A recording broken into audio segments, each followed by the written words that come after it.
O governador em exercício, Wilson Martins, em entrevista coletiva, comunicou que o Piauí saiu do risco desconhecido da febre aftosa e passou para a classificação de médio risco, uma vitória para o estado. E o Piauí ganha muito com isso, porque tem um resultado positivo, no sentido de que agora o Maranhão, o Pernambuco e outros estados do Nordeste do Brasil que comercializam, o Tocantins,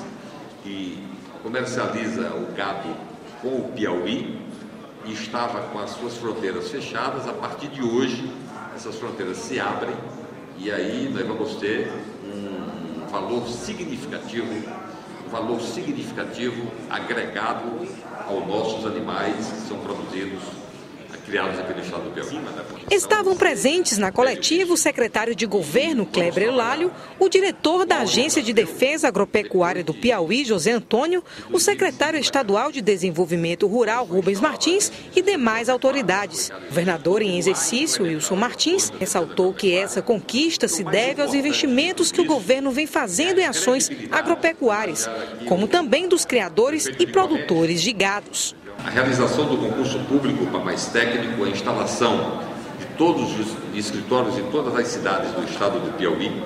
são medidas fundamentais para o aprimoramento e definitivamente o reconhecimento do Ministério da Agricultura para tornar o Piauí livre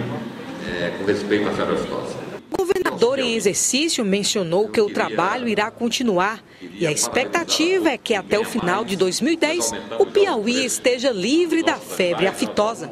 Vamos trabalhar com a orientação da última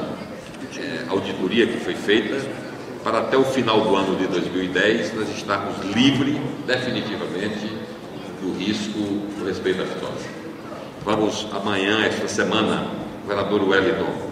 já deixou previamente acertado conosco, vamos autorizar mais um concurso público para 200 vagas de técnicos de nível superior e de nível médio e estamos também autorizando a contratação de mais 40 técnicos ainda que restam dos aprovados e classificados do concurso anterior.